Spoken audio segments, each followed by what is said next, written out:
അല്ലാഹുവേ ഇങ്ങനെയാണ് റബ്ബിനോട് നമ്മൾ ദുആ ചെയ്യേണ്ടത്. അല്ലാഹുവേ ജനിച്ച ഉടനെ എനിക്ക് കുടിക്കാൻ വെള്ളം തന്ന അല്ലാഹുല്ലദീ അൻസല മിനസ് സമാഇ മാആ, അവനാണ് ആകാശത്ത് നിങ്ങൾക്ക് വെള്ളം ഒലിപ്പിച്ചു തന്നത്. പടച്ചവനെ കുടിക്കാൻ വെള്ളം മാത്രമല്ല കഴിക്കാൻ ഭക്ഷണം തന്ന അല്ലാഹ്. ഫഅംബതിനാ ഫീഹാ ഹബ്ബാ വൈനബ വഖളബാ വസൈതൂനൻ വനഖലാ, ധാന്യമണികളിലെ കതിരുകളിൽ നിന്ന് ധാന്യമണികൾ ഉൽപ്പാദിപ്പിച്ചു തന്ന റബ്ബേ, ഈ നെൽപ്പാടങ്ങളിലെ നെൽകൃഷി എനിക്ക് ഭക്ഷണമാക്കി തന്ന അല്ലാഹ്. അഫറഅയ്തും മാ തഹറുസൂൻ അൻതും തസ്റഊനഹു അം നഹ്നു സാരിഊൻ, നിങ്ങളാണോ കൃഷി മുളപ്പിച്ചു തന്നത് അതെല്ലാം നഹ്നു സാരിഊൻ, ഞാനാണോ നിങ്ങളുടെ പാടങ്ങളിലെ കതിരുകളിലെ ധാന്യമണികളെ തന്നത്? അല്ലാഹു ചോദിച്ച ചോദ്യമല്ലേ? അല്ലാഹുവേ നീ എനിക്ക് ഭക്ഷണം തന്നല്ലോ റബ്ബേ. ഭക്ഷണം മാത്രമല്ല കഴിക്കാൻ എനിക്ക് പഴം തന്ന അല്ലാഹുവേ. വസൈതൂന വറുമ്മാന മുത്തശാബിഹൻ ഗൈറ മുത്തശാബിഹ്, അല്ലാഹുവേ അത്തിപ്പഴത്തെ എനിക്ക് തന്ന അല്ലാഹ്, മുന്തിരിപ്പഴത്തെ എനിക്ക് കഴിക്കാൻ മുളപ്പിച്ചു തന്ന അല്ലാഹ്. എനിക്ക് വെള്ളവും പഴവും മാത്രമല്ല പടച്ചവനെ പഴത്തിന്റെ കൂടെ കുടിക്കാൻ എനിക്ക് പാലും തന്ന അല്ലാഹ്. വഇന്നലകും ഫിൽ അൻആമി ലഇബ്റാ നുസ്ഖീകും മിമ്മാ ഫീ ബുതൂനിഹാ മിൻ ബൈനി ഫർദിൻ വദമിൻ ലബനൻ ഖാലിസൻ സായിഗൻ ലിശ്ശാരിബീൻ, നാൽക്കാലികളുടെ വയറ്റിന്റെ ഉള്ളിലൂടെ രക്തം പോകുന്ന ധമനിയുടെയും ചാണകം പോകുന്ന വഴിയുടെയും ഇടയിലൂടെ രക്തത്തിന്റെ ദുർഗന്ധമില്ലാതെ, ചാണകത്തിന്റെ ദുർഗന്ധമില്ലാതെ, രക്തത്തിന്റെ കളറുകൾ പറ്റാതെ, അതിന്റെ രണ്ടിന്റെയും ഇടയിലൂടെ ലബനൻ ഖാലിസൻ സായിഗ, നല്ല തനി വെളുപ്പുള്ള സുന്ദരമായ പാലിനിക്ക് നൽകിയ അല്ലാഹ്. വെള്ളവും പഴവും പാലും മാത്രമല്ല പടച്ചവനെ അതിന്റെ കൂടെ എനിക്ക് ഊട്ടാൻ തേനൂട്ടി എന്നെ വളർത്തിയ അല്ലാഹ്. എന്റെ ഉമ്മയെക്കാളേറെ സ്നേഹത്തോടെ പാലും പഴവും തേനും നിന്ന് ഊട്ടി വളർത്തിയ എന്റെ ഉമ്മയെക്കാളേറെ സ്നേഹത്തോടെ എനിക്ക് കഴിക്കാൻ തേനും തന്ന അല്ലാഹ്. ربك إلى النهل أن اتخذي من الجبال بيوتا ومن الشجر مما يعرشون, വൃക്ഷത്തിന്റെ കൊമ്പുകളിൽ നിങ്ങൾക്ക് കുടിക്കാൻ തേനിനെയും ഒരുക്കി തന്ന അല്ലാഹ്. പടച്ചവനെ നീ എനിക്ക് എന്റെ ഉമ്മയെക്കാളേറെ പാലും തന്ന് പഴവും തന്ന് തേനൂട്ടി വളർത്തി. ഇങ്ങനെ ഞാൻ വളർന്നു പോകുമ്പോ എന്റെ ജീവിതത്തിന് താങ്ങായി തണലായി എന്റെ സങ്കടത്തിലും എന്റെ സന്തോഷത്തിലും പങ്കാളിയാവാൻ എനിക്കൊരു സുന്ദരിയായ ഭാര്യയെ തിരഞ്ഞെടുത്ത് എവിടെ നിന്നോ കയ്യിലേൽപ്പിച്ച റബ്ബേ. വല്ലാഹു ജഅല ലക്കും മിൻ അൻഫുസികും അസ്വാജാ, അല്ലാഹു ആണല്ലോ ഒരു ഭാര്യ എന്റെ ജീവിതത്തിലേക്ക് നൽകിയത്. ആ ഭാര്യയോടൊത്ത് ജീവിച്ചു കൊണ്ടുപോകുമ്പോ ഉപ്പാന്ന് വിളിക്കാൻ ഉമ്മാന്ന് കിളിക്കൊഞ്ചല് കേൾക്കാൻ എനിക്ക് മക്കളെ തന്ന അല്ലാഹ്. ലില്ലാഹി മുൽകുസ് സമാവാതി വൽ അർദ് യഹബു ലിമൻ യശാഉ ഇനാഥാ വയഹബു ലിമൻ യശാഉ ദുകൂർ, എനിക്ക് ആൺമക്കളെ തന്ന റബ്ബേ, എനിക്ക് പെൺമക്കളെ തന്ന റബ്ബേ, എനിക്ക് ആൺമക്കളെയും പെൺമക്കളെയും തന്ന റബ്ബേ. അല്ലാഹുവിനോട് ഇങ്ങനെ അവൻ ചെയ്തു തന്ന അനുഗ്രഹങ്ങളെ എടുത്തെടുത്ത് പറയണം മുഅ്മിനേ. എന്റെ പ്രിയപ്പെട്ട സഹോദരിമാരോട് വെറുതെ എന്തെങ്കിലും വാരിക്കോരി പറയാനല്ല. പാതിരാ സമയത്ത് നല്ല തണുപ്പുള്ള സമയത്ത് എഴുന്നേറ്റ് 2 റക്അത്ത് നിസ്കരിച്ചിട്ട് പടച്ചറപ്പിന്റെ നേരെ കൈകൾ ഉയർത്തി നിർത്തിയിട്ട് അവൻ ചെയ്ത അനുഗ്രഹങ്ങൾ ഓരോന്നോരോന്നോരോന്നോരോന്ന് എടുത്തെടുത്ത് പറഞ്ഞിട്ട് അവസാനം അല്ലാഹുവേ എല്ലാം മൂട്ടി തന്നിട്ട് വിശുദ്ധ ഇസ്ലാം എന്ന ഏകദൈവ വിശ്വാസത്തിന്റെ സത്തയിലേക്ക് എന്നെ ആനയിച്ച അല്ലാഹു യഹ്ദീ പടച്ചവനെ അല്ലാഹുവേ, ഏകദൈവ വിശ്വാസത്തിലേക്ക് എനിക്ക് ഹിദായത്ത് തന്ന അല്ലാഹ്, പടച്ചവനെ ഇതൊക്കെ ഞാൻ ചോദിച്ചിട്ട് നീ എനിക്ക് തന്നതല്ലല്ലോ. പടച്ചവനെ, നിന്നോടല്ലാതെ എന്റെ സങ്കടം ഇനി ആരോട് പറയാൻ? നീ അറിയാതെ എന്റെ കാലിലൊരു മുള്ളുകൊള്ളില്ല റബ്ബേ, നീ അറിയാതെ ഒരു വിപത്ത് എനിക്ക് വരില്ല അല്ലാ, നീ വരാത്തൊരു കടമെന്റെ ജീവിതത്തിലില്ല അല്ലാ, നീ പറയാത്തൊരു പ്രതിസന്ധി എന്റെ ജീവിതത്തിലില്ല അല്ലാ. അതുകൊണ്ട് ഖഹാറായ റബ്ബേ, ജബ്ബാറായ റബ്ബേ, ഗഫൂറായ റബ്ബേ, കരീമായ റബ്ബേ, സത്താറായ റബ്ബേ, മുഈനായ റബ്ബേ, നാസിറായ റബ്ബേ, ഹഖായ റബ്ബേ, റബ്ബായ റബ്ബേ, ലാ ഇലാഹ ഇല്ലാഹു അന്തൽ അവ്വലു, നീയാണ് ആദി, അന്തൽ ആഖിറു, നീയാണ് അവസാനം, വ അന്തൽ ലാഹിറു വ അന്തൽ ബാതിനു വ അന്ത അലാ കുല്ലി ഷൈഇൻ ഖദീർ.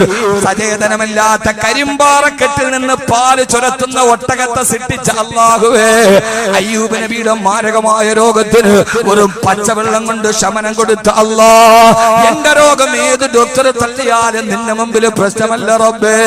അതുകൊണ്ട് അല്ലാഹുവിനോട് അവൻ ചെയ്ത നന്മകൾ എടുത്തെടുത്തെടുത്തെടുത്ത് പറഞ്ഞ് പടച്ച റബ്ബിനോട് പറയുക, അല്ലാഹ് ഇനി ഞാൻ നിന്നോട് ചോദിക്കുകയാണ്, എന്റെ കണ്ണീരിനൊരു അറുതി വരുത്തണേ അല്ലാഹ്.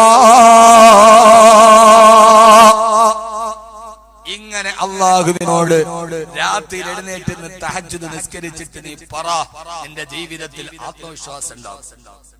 അല്ലാഹു തൗഫീഖ് നൽകട്ടെ. ഇങ്ങനെ ആരെങ്കിലും ജീവിതത്തിൽ ഇതേവരെ ദുആ ചെയ്തിട്ടുണ്ട്? ഉള്ളവരൊന്ന് കൈ. ഇങ്ങനെ ഞാൻ പറഞ്ഞൊക്കെ എടുത്ത് പറഞ്ഞിട്ട് അല്ലാഹുവിനോട് ഇങ്ങനെ ദുആ ചെയ്ത ആളുകൾ ഒന്ന് മെല്ലെ ഒന്ന് കൈ. മാഷാ അല്ലാഹ്. 1 2 ഖലീലും മിൻ ഇബാദിയ ശക്കൂർ. വളരെ കുറവാണ്. യഥാർത്ഥത്തിൽ ഉള്ള സമയത്തിൽ വെറുതെ വാരി വലിച്ച് പറയണില്ല. ഞാനൊരു വലിയ ഖുർആൻ പണ്ഡിതനൊന്നുമല്ല, പക്ഷേ എന്റെ ഒരു 18 വർഷത്തെ ജീവിതം ഈ ഖുർആനാണ്. ഇനി അങ്ങനെ തന്നെയാണ്. അല്ലാഹു സ്വീകരിക്കട്ടെ, അല്ലാഹു സ്വീകരിക്കട്ടെ, അല്ലാഹു സ്വീകരിക്കട്ടെ. സഹോദരങ്ങളെ, ഖുർആൻ 2-3 അവതരിപ്പിച്ച അധ്യായമാണിത്. മൂടിപ്പുതച്ച് നിരാശയിൽ കിടന്നപ്പോ എഴുന്നേക്ക് നബിയെ, എഴുന്നേറ്റ്. എന്നിട്ട് അള്ളാടെ മുമ്പിൽ രാത്രിയിൽ, ചെറുപ്പക്കാരാ നീ ഇതൊന്ന് പ്രായോഗികമായി ചെയ്തു നോക്ക്. അള്ളാടെ മുമ്പിൽ കൈ നീട്ടി വെച്ചിട്ട്, പടച്ചോനെ നീ ഇതുവരെ തന്നത് എനിക്ക് കൃതാർത്ഥതയുണ്ടല്ലോ. അങ്ങനെയല്ലേ യഥാർത്ഥത്തിൽ ദുആ ചെയ്യേണ്ടത്? നമുക്കിപ്പോ ഒരാള് സാലിയാജിയാന്ന് വിചാരിക്കും, അല്ലെ MD പോയ ചോദിക്കാതെ തന്നെ കുറെ തന്നു. എത്തിങ്ങാനേക്ക് പൈസ അങ്ങനെ ചോദിക്കാതെ തന്നെ ഇഷ്ടം പോലെ ഒരാൾ വാരി തന്നു എന്ന് വിചാരിക്കുക. അവസാനം ഒരു പ്രയാസം വന്നപ്പോ ഓടിപ്പോയിട്ട് അങ്ങനെ മുമ്പിൽ പോയിട്ട് പിന്നെ ഒരു 10 ലക്ഷം കടമുണ്ട്. ഓടി ചെന്ന് വേറെ വർത്താനം, അസ്സലാമു അലൈക്കും, എന്താ വന്നത്? പള്ളി കമ്മിറ്റിക്കാരില്ല, ഒരു 10 ലക്ഷം രൂപ കടമുണ്ട്, പെട്ടെന്ന് തരി. ആ മനുഷ്യൻ എന്താ പെട്ടെന്ന് പറയാ? അല്ലെ, ഇത്രയും നാള് ഞാൻ തന്നെ അല്ലേ തന്നെ, ഇനിയിപ്പോ നിങ്ങൾക്ക് വേറൊരാളോട് ചോദിച്ചൂടെ? ഇപ്പൊ എപ്പോഴും ഞാൻ തന്നെ തരാം. എന്നാൽ അതിന്റെ വേറൊരു വശമുണ്ട്. ആ വശം ജാമിദ ടീച്ചർ ജാമിദ പറഞ്ഞ വശമല്ല. അള്ളാഹ്ക്ക് അങ്ങനെ ഒരു ആവശ്യവുമില്ല. അവിടെ ചെന്നിട്ട് അദ്ദേഹത്തിന്റെ വീട്ടിൽ കയറി ഒരു ചായ കിട്ടതൊന്ന് കുടിച്ച് നിങ്ങൾ ഇരുത്തി. എന്നിട്ട് പറഞ്ഞു, ഹസനിയ യത്തീങ്ങാന ഇവിടെ വന്ന കാലം മുതൽ അതിനെ ഏറ്റവും കൂടുതൽ സഹായിക്കണം നിങ്ങളാണ്. അതിന്റെ ഓരോ ഘട്ടത്തിലും നിങ്ങളുടെ ഓരോ പ്രാതിനിധ്യമുണ്ട്. ആദ്യം അത് വെക്കണ സമയത്ത് ഫൗണ്ടേഷൻ ഇട്ടെന്ന് നിങ്ങളാണ്. അവസാനം അതിന്റെ കെട്ടിടം പൂർത്തിയാക്കാൻ പറ്റാതെ വന്നപ്പോ അന്ന് നിങ്ങൾ 1 ലക്ഷം രൂപ തന്നു. പിന്നെ നമ്മൾ 2ാമത്തെ കെട്ടിടം തുടങ്ങിയപ്പോ അന്ന് നിങ്ങൾ 1 ലക്ഷം തന്നു. ഏതൊക്കെ പ്രതിസന്ധി ഘട്ടമുണ്ടോ ആ സമയത്തൊക്കെ ഞങ്ങളുടെ ഒരു ആശയും പ്രതീക്ഷയും നിങ്ങളിലായിരുന്നു. അൽഹംദുലില്ലാഹ്, നിങ്ങൾ അതൊക്കെ ഞങ്ങൾ ചോദിക്കാതെ തന്നെ അറിഞ്ഞ് ചെയ്തിട്ടുണ്ട്. അൽഹംദുലില്ലാഹ്, അല്ലാഹു നല്ല പ്രതിഫലം തരട്ടെ. ഇപ്പൊ വളരെ ഒരു പ്രതിസന്ധിയിലാണ് നമ്മുടെ സ്ഥാപനം ഉള്ളത്. അതുകൊണ്ട് നിങ്ങൾ എന്നും താങ്ങത്തണലുമായി ചോദിക്കാതെ ഞങ്ങളെ സഹായിച്ച നിങ്ങൾ ഇപ്രാവശ്യം കൂടി ഞങ്ങൾക്ക് ഇതിനകത്തൊന്ന് സഹകരിക്കണമെന്ന് പറഞ്ഞാൽ ആ മനുഷ്യൻ എന്താ പറയാ? അദ്ദേഹം പറയാം, അൽഹംദുലില്ലാഹ്, ഇത്രയും നാൾ ഞാൻ തന്നെ നിങ്ങൾക്ക് ആ ശുക്രനോടുണ്ടല്ലോ, ഞാൻ ചോദിക്കാതെ തന്നെ തന്നപ്പോ അതിന്റെ ഒരു നന്ദി നിങ്ങൾക്കുണ്ടല്ലോ. ഒരു പ്രതിസന്ധി വന്നപ്പോ നിങ്ങൾ ഓടി വന്നത് എന്റെ അടുക്കലാണല്ലോ. ഇൻഷാ അല്ലാഹ് ഞാൻ ഉള്ളത് കൊണ്ട് സഹായിക്കാം. അതല്ലേ പറയാ. ഇന്ന് വരെ യജമാനനായ അള്ളാഹുവിനോട് നമ്മൾ ദുആ ചെയ്തിട്ട് ഉസ്താദെ സ്വീകരിക്കണില്ല, നിങ്ങൾ ഈ പറയണൊക്കെ തഹജ്ജുദൊക്കെ ഞാൻ നിസ്കരിച്ചു നോക്കി, പക്ഷെ എന്റെ ദുആ സ്വീകരിക്കലില്ലെന്ന് പറഞ്ഞാൽ ദുആയുടെ ശൈലി എന്താ? അറബി പറഞ്ഞാലും അൽഹംദുലില്ലാഹി റബ്ബിൽ ആലമീൻ, സർവസ്തുതിയും അല്ലാഹുവേ നിനക്കാണ്. അല്ലാഹുമ്മ സ്വല്ലി അലാ സയ്യിദിനാ മുഹമ്മദിൻ വഅലാ ആലി സയ്യിദിനാ മുഹമ്മദ്. നിന്നെ ഞങ്ങൾക്ക് പരിചയപ്പെടുത്തി തന്ന, നിന്റെ ശക്തിയെക്കുറിച്ച് ഞങ്ങളോട് പറഞ്ഞു തന്ന, നിന്റെ ഔദാര്യത്തെ ഞങ്ങൾക്ക് പരിചയപ്പെടുത്തി തന്ന, നിന്റെ കരുണയെക്കുറിച്ച് ഞങ്ങളോട് വാ തോരാതെ പറഞ്ഞു തന്ന നീയാണ്. നിന്റെ അടിമകളോട് നിനക്ക് വലിയ കരുണയുള്ളവനാണെന്ന് ഞങ്ങളോട് ജീവിതം മുഴുവനും പറഞ്ഞു തന്ന ഞങ്ങളുടെ ഹബീബായ നബി മുഹമ്മദ് മുസ്തഫ സല്ലല്ലാഹു അലൈഹി വസല്ലമയെ ഞങ്ങൾ ഉപകാരത്തോടെ ഓർക്കുകയാണ്, സ്വലാത്ത് ചൊല്ലുകയാണ്. അല്ലാഹുവേ അല്ലാഹുമ്മ ശ്ഫി അംറാദന, ഞങ്ങളുടെ രോഗത്തെ നീ ശിഫയാക്കി തരണേ അല്ലാഹുവേ. ഇതാണ് ദുആയുടെ ശൈലി. അതുകൊണ്ട് എന്റെ സഹോദരങ്ങളോട് സഹോദരിമാരോട് എന്നോട് ആലിമീങ്ങളോട് എല്ലാവരോടും ഈ ഖുർആന്റെ ഒരു ശൈലി, നിസ്കരിക്കീൻ, കൈ പൊക്കീൻ, എന്നിട്ട് പടച്ചറബിനോട് വാരിക്കോരി തന്ന അനുഗ്രഹത്തെ കുറിച്ച് വാചാലമായിട്ട് പറയും.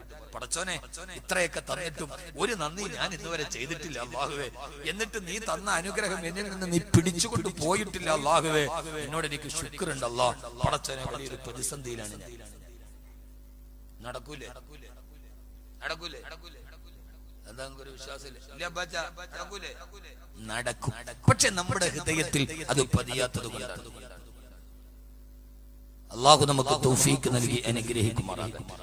അതുകൊണ്ട് ചെറുപ്പക്കാരികളെ, യുവാക്കളെ, നമ്മുടെ ജീവിതത്തിന്റെ ഏറ്റവും വലിയ ഒരു മുഖമുദ്രയായി അത് ചിലപ്പോ 2 മണിക്കൂർ വെള്ളം തരും.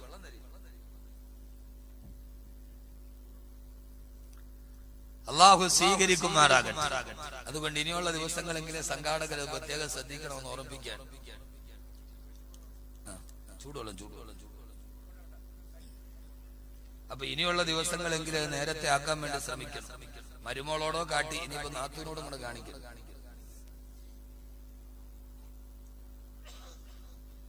അല്ലാഹു സ്വീകരിക്കും. ഞാൻ പറഞ്ഞ മനസ്സിലാവണില്ലേ? ഉണ്ടല്ലോ. ഇപ്പൊ കുറച്ചേ ഉള്ളൂവെങ്കിലും ആ ഉള്ളത് നമ്മുടെ ജീവിതത്തിൽ ഒരു മാറ്റമുണ്ടാകും. അല്ലാഹു സ്വീകരിക്കും. ആ രീതിയിൽ അല്ലാഹുവിനോട് ദുആ ചെയ്യുക. എന്നിട്ട് ഒന്നാമത്തെ ഒന്ന് പറയുന്നു, ഉറങ്ങാതെ നിങ്ങൾ ഉഷാറായാലേ ഞാൻ പറയൂ.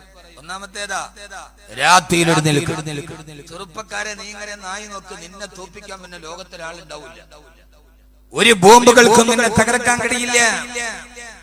ഒരു ലോകത്തിന്റെ ഒരു ശക്തിക്ക് നിന്നെ തകർക്കാൻ കഴിയില്ല. തിരമാലകൾ ആഞ്ഞടിച്ചു വരുന്ന സമുദ്രത്തിന്റെ മുകളിലൂടെ നീ കാലുകൊണ്ട് നടന്നു പോകും. കാരണം രാത്രിയിലെ ഇബാദത്തുകൾ മനഃശക്തി വർദ്ധിപ്പിക്കുമെന്ന് ഖുർആൻ പറഞ്ഞിട്ടുണ്ട്. അതുകൊണ്ടാണ് ആദരവായ പ്രവാചകൻ നബി മുഹമ്മദ് മുസ്തഫ, ഉറക്കെ പറ, ആദരവായ പ്രവാചകൻ നബി മുഹമ്മദ് മുസ്തഫ, ആദരവായ പ്രവാചകൻ നബി മുഹമ്മദ് മുസ്തഫ സല്ലല്ലാഹു അലൈഹി വസല്ലം പറഞ്ഞു കൊടുത്ത അല്ലാഹുവിന്റെ പ്രവാചകനോട് രണ്ടാമത് പറഞ്ഞത്, പ്രയാസങ്ങളും പ്രതിസന്ധികളും ഉണ്ടെങ്കിൽ പാതിരാ സമയത്ത് എഴുന്നേറ്റിട്ട് പടച്ചറപ്പിനോട് ദുആ ചെയ്യുക. എന്നിട്ട് രണ്ടാമത് ചെയ്യേണ്ട കാര്യം എന്തെന്നറിയോ? ഔസിദ് അലൈഹി വറത്തിൽ ഖുർആന തർതീലാ, ഔസിദ് അലൈഹി വറത്തിൽ ഖുർആന തർതീലാ. ഓ ഹബീബായ നബിയേ, പാതിരാ സമയത്ത് എഴുന്നേറ്റ് നിന്ന് പടച്ചറപ്പിന് മുമ്പിൽ തഹജ്ജുദ് നമസ്കരിച്ചതിന് ശേഷം അല്ലാഹുവിന്റെ വിശുദ്ധമായ ഖുർആൻ എടുത്ത് ആ പാതിരാത്രിയിൽ പാരായണം ചെയ്യ്. യാ റസൂലല്ലാഹ്, പാതിരാ സമയത്ത് വറത്തിൽ ഖുർആന തർതീലാ, പാതിരാവിന്റെ നിശബ്ദതയിൽ ഖുർആൻ ഓതുക. പകല് നമ്മൾ ഖുർആൻ ഓതാറുണ്ട്, തഹജ്ജുദ് നമ്മൾ റമളാനിൽ ഖുർആൻ ഓതാറുണ്ട്, ഓരോ വിശേഷ സമയങ്ങളൊക്കെ ഒഴിവ് കിട്ടുമ്പോൾ നമ്മൾ ഖുർആൻ ഓതാറുണ്ട്. പക്ഷേ എന്നെ കേൾക്കാനെത്തിയ പ്രിയപ്പെട്ട ഇവിടുത്തെ സഹോദരങ്ങളോട് സഹോദരിമാരോട്, പാതിരാ സമയത്ത് അന്ധകാര നിബിഡമായ രാത്രിയിൽ ഈ പ്രകൃതി മുഴുവനും നിശബ്ദമായിട്ടിരിക്കുമ്പോ ഒരു ഇല വീണാൽ പോലും ഏൽക്കുന്ന ശൂന്യതയുടെ സമയത്ത് നിന്റെ നാവിലൂടെ നാവിലൂടെ ഖുർആൻ ഓതുമോ, ആ ഖുർആൻ നിന്റെ നാവിലൂടെ പരന്നൊടുകുമോ? അൽഹംദുലില്ലാഹ്, അല്ലാഹുവിന്റെ സഹായം നിന്റെ ജീവിതത്തിലേക്ക് വന്നെത്തും ചെറുപ്പക്കാരാ. പാതിരാ സമയത്ത് തഹജ്ജുദ് നമസ്കരിക്കുക മാത്രമല്ല, അതൊരു ലഹരിയായി പടർന്നു കയറുമ്പോ, അത് നമ്മുടെ ജീവിതത്തിന്റെ ഒരു ലഹരിയാകുമ്പോ പിന്നെ വേദനകൾ നമ്മൾ തിരിച്ചറിയില്ലല്ലോ. ഇന്ന് നമ്മുടെ പ്രണയം നമ്മുടെ ലഹരിയാകുമ്പോ, കാമുകിയെ കുറിച്ചുള്ള ഓർമ്മകൾ നമ്മുടെ മനസ്സിലെ ലഹരിയായി പടർന്നു കയറുമ്പോ, 1000 ഓർമ്മകളുടെ ലഹരിയിലൂടെ കടന്നു പോകുമ്പോ, കഞ്ചാവുകളും ഉൽപ്പന്നങ്ങളും ഒക്കെ നമ്മളെ ലഹരിയിലോട്ട് കടന്നു പോകുമ്പോ, പച്ച മനുഷ്യനെ വെട്ടിയൊടുക്കുന്ന കൊലപാതക പരമ്പരകളുടെ ഇടയിൽ പോലും ലഹരിയാണ് അടിസ്ഥാനമെന്ന് വാർത്താമാധ്യമങ്ങൾ നമ്മളോട് പറയുമ്പോ, മലയാളത്തിന്റെ മനസാക്ഷി മുഴുവനും ഞെട്ടിത്തെരിച്ചു നിൽക്കുമ്പോ, പക്ഷെ ഒന്നുകൂടി പറയാനുണ്ട്. പാതിരാ സമയത്ത് ബാങ്ക് വിളിക്കാൻ ഒരു പള്ളിയുടെ മുറിയിൽ കിടന്നിറങ്ങുന്ന ഒരു പാവപ്പെട്ട മുസ്ലിമിന് തുണ്ടം തുണ്ടമായി വെട്ടിമുറുക്കിയപ്പോ എന്തുകൊണ്ടാണ് പൊതുബോധം ഉണരാതെ പോയത്?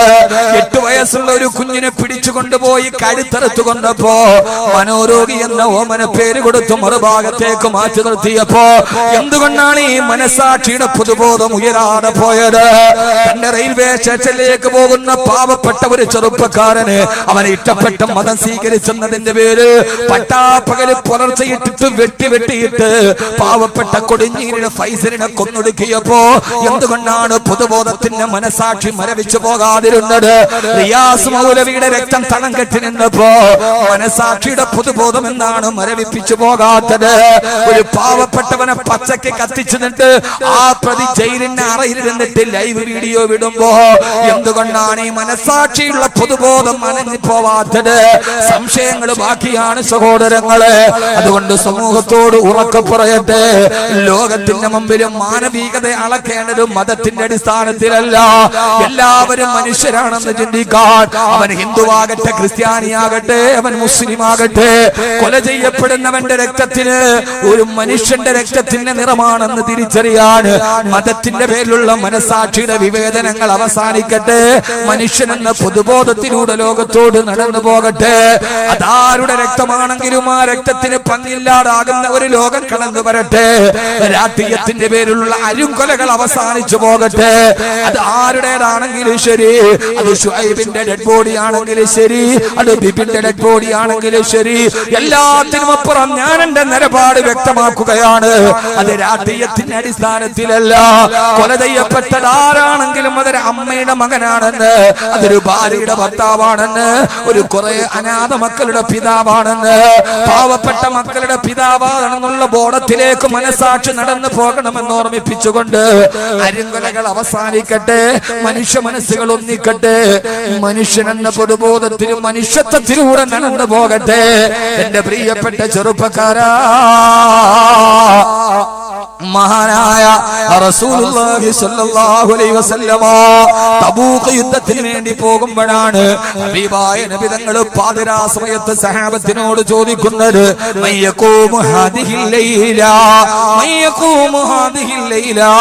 ആരാണ് ഇന്നത്തെ രാത്രി ഞങ്ങൾക്ക് കാവല് നൽകുക? ചരിത്രപരമായ ഒരു ദൗത്യത്തിന് വേണ്ടി വിളിച്ചു. ആരാണ് ഇന്നത്തെ ദിവസം ഞങ്ങൾക്ക് കാവല് നൽകുക? 2 ചെറുപ്പക്കാര് കടന്നു വന്നു. ഒരാൾ അൻസാരിയാണ്, ഒരാൾ മുഹാജിറാണ്. പറഞ്ഞു, നബിയെ ഞങ്ങൾ കാവൽ നിൽക്കാം. ഒന്ന് മക്കക്കാരൻ, ഒന്ന് മദീനക്കാരൻ. നബിയെ, ലോകത്തിന്റെ വെളിച്ചം കിട്ടുപോകാതെ ഈ രാത്രിയിലെ കാവല് ഞങ്ങൾ ഏൽക്കാം നബിയെ. അതാണ് മുഅ്മിൻ. അവന്റെ ബോധങ്ങളെ, അവന്റെ കർത്തവ്യങ്ങളെ മുമ്പോട്ട് വന്ന് ഏറ്റെടുക്കുന്നവൻ, പ്രേരിപ്പിക്കുമ്പോഴല്ല. യഥാർത്ഥ വിശ്വാസി ആരാ? ആ വിശ്വാസി അവനെ അള്ളാഹു ഏൽപ്പിക്കുന്ന ചുമതലകളെ മുമ്പോട്ട് വന്ന് ഏറ്റെടുക്കുന്നവനാണ് വിശ്വാസി. ആ അൻസാറുകളും മുഹാജിറുകളുമായ 2 സഹാബികള് കാവലേറ്റു. രാത്രിയിൽ അൻസാർ മുഹാജിറിനോട് ചോദിച്ചു, ആദ്യത്തെ ഘട്ടത്തിൽ ആരാണ് കാവല് നിൽക്കുക? നീ കിടന്നുറങ്ങുന്നുവോ, അതല്ല അല്ലാഹുവിന്റെ റസൂലിന് ഞാൻ കാവല് നിൽക്കണമോ? പാതിരാ സമയത്ത് അൻസാരിയായ സഹാബി കാവല് നിൽക്കുന്നു. അന്ധകാര നിബിഡമായ മരുഭൂമിയുടെ വിജനതയിൽ ഇങ്ങനെ നിൽക്കുമ്പോ ആ സഹാബി പറയാണ്, മരുഭൂമിയുടെ നിശബ്ദത കണ്ടപ്പോ എനിക്ക് ആ സമയത്തൊന്ന് അല്ലാഹു അല്ലാഹുവിനെ നിസ്കരിക്കണമെന്ന് തോന്നി. വുളു എടുത്തിട്ട് ഞാൻ വന്ന് മരുഭൂമിയുടെ നടുവിലെ കൈകെട്ടി ആദ്യത്തെ റക്അത്തിൽ സൂറത്തുൽ ബഖറ പാരായണം ചെയ്യാൻ തുടങ്ങി. എതിരാളി മറുഭാഗത്ത് നിന്ന് നോക്കുമ്പോ ഒരാൾ കാവൽക്കാരൻ കൈകെട്ടി നിസ്കരിക്കുകയാ. ആ ചെറുപ്പക്കാരനോ തഹജ്ജുദ് നമസ്കാരത്തിൽ ഖുർആൻ പാരായണം ചെയ്ത് അതിന്റെ ലഹരിയിൽ ഇങ്ങനെ അടിമപ്പെട്ട് നിൽക്കുമ്പോ എതിരാളിയുടെ വില്ലിൽ നിന്ന് അമ്പ് പാഞ്ഞു വന്നു. ആ അമ്പ് സഹാബിയുടെ കാലിലേക്ക് തുളച്ചു കയറിയ സഹാബി കാലിൽ നിന്ന് അമ്പ് വലിച്ചൂരവേ വേദന പോലും അറിയാതെ ഖുർആന്റെ പാരായണത്തിലാ. ആരമ്പുകളാണ് തുടരെ ശരീരത്തിലോട്ട് തുളച്ചു കയറിയത്. ആ തുളച്ചു കയറിയ അമ്പുകൾ മാംസത്തിലേക്ക് പിടിച്ചു കയറുമ്പോ സഹാബിയതാ വേദന അറിയാതെ ഊരിക്കളയുകയാ. എന്റെ പ്രിയപ്പെട്ട സഹോദരാ, പാതിരാ സമയത്ത് നിസ്കരിക്കുമ്പോ കാലിലേക്ക് അമ്പുകൾ തുളച്ചു കയറിയിട്ട് പോലും അതിന്റെ വേദന അറിയാതെ പാതിരാത്രിയിൽ ഖുർആൻ കൊണ്ട് ലഹരിയായ ഖുർആൻ സ്വരമാധുര്യമായി പോയ അല്ലാഹുവിന്റെ റസൂലിന്റെ സഹാബത്തിനെ കുറിച്ച് ഓർക്കുക. അല്ലാഹു നമ്മളെ ഖുർആനിനെ ലഹരിയാക്കി തരുമാറാകട്ടെ. അല്ലാഹു ഖുർആന്റെ ലഹരിയിൽ അല്ലാഹു നമ്മുടെ മനസ്സിനെ പിടിച്ചു നിർത്തുമാറാകട്ടെ. അതുകൊണ്ട് എന്റെ പ്രിയപ്പെട്ട സഹോദരങ്ങളോട് സഹോദരിമാരോട് അവസാനം ഈ ലോകത്ത് നിന്ന് തിരിച്ചു പോകുമ്പോ നമ്മുടെ ജീവിതത്തിന്റെ കൂട്ടായി തണലായി നമുക്കുള്ളത് അല്ലാഹുവിന്റെ ഖുർആനിനോടുള്ള അഗാധമായ സ്നേഹമാണ്. ഇവിടെ ഹസനിയായ തീങ്ങാണിൽ ഒരു ഹിഫ്ദുൽ ഖുർആൻ വരുമ്പോ ആ ഹിഫ്ദുൽ ഖുർആനിൽ സുബഹി മുതൽ ഇശാ വരെ ഖുർആൻ ഓതുമ്പോ നാളെ അതിനുവേണ്ടി സദഖ ചെയ്തവർ, അതിനുവേണ്ടി ഒരു റൂം നൽകിയവർ, അതിനുവേണ്ടി ലക്ഷങ്ങൾ നൽകിയവർ, 6 അടി മണ്ണിലേക്ക് നമ്മൾ യാത്ര ചെയ്തു പോകുമ്പോ ആരാരുമില്ലാത്ത ഏകാന്തതയിലേക്ക് നമ്മളെ മൂടിയിട്ട് പോകുമ്പോ ആരുമില്ലാത്ത ഇരുട്ടിൽ നമുക്ക് വെളിച്ചം നൽകുന്നതേരെന്നറിയോ ഹബീബായ നബി സല്ലല്ലാഹു അലൈഹി വസല്ലമ പറയുകയാ. ആ അന്ധകാര നിബിഡമായ ഖബറിന്റെ ഉള്ളിലേക്ക് ഒരു സുന്ദരനായ ചെറുപ്പക്കാരൻ വരും. നമ്മുടെ കൂട്ടുകാരില്ല, നമ്മുടെ വീട്ടുകാരില്ല, നമ്മുടെ ഭാര്യ നമ്മുടെ അടുത്തില്ല. മുകളിലോട്ട് നോക്കിയാലും മണ്ണ്, ഇടത്തോട്ട് നോക്കിയാലും മണ്ണ്, വലത്തോട്ട് നോക്കിയാലും മണ്ണ്. ചിതലുകളും പുഴുക്കളും നമ്മുടെ ശരീരത്തെ നോക്കിയിട്ട് പല്ലുളിക്കുമ്പോ ആരുമില്ലാതെ ഖബറിന്റെ അടിയിൽ കിടന്നുരുളുമ്പോ ഒരു സുന്ദരനായ ചെറുപ്പക്കാരൻ വന്നിട്ട് പറയുമത്രേ, നീ പേടിക്കണ്ട, നിന്നോട് സന്തോഷ വർത്തമാനം പറയാൻ, നിന്നോട് കളിതമാശ പറയാൻ ആരുമില്ലല്ലേ, എന്നാലും നിന്നോട് തമാശ പറയാൻ ഞാനുണ്ടല്ലോ എന്ന് പറഞ്ഞിട്ട് ഖബറിന്റെ അടുക്കൽ നമ്മുടെ അടുക്കൽ വന്നൊരാളിരിക്കുമത്രേ. ഇതൊന്നും കെട്ടുകഥയല്ല മുഅ്മിനേ, ഇത് അല്ലാഹുവിന്റെ റസൂൽ സല്ലല്ലാഹു അലൈഹി വസല്ലമ പറഞ്ഞു തന്നതാണ്. അത്ഭുതത്തോടെ നമ്മൾ ചോദിക്കും, നിങ്ങളാരാ? അപ്പോഴാ കൂട്ടുകാരൻ മറുപടി പറയുക, അനൽ ഖുർആനുല്ലദീ അസ്ഹറത ലൈലക, രാത്രിയിൽ ഉറക്കമളച്ചിട്ട് നീ ഓതിയ ഖുർആനാണ് ഞാൻ. സഹോദരി, രാത്രിയിലെ ഖുർആൻ പാരായണം അവസാനിപ്പിക്കരുത്.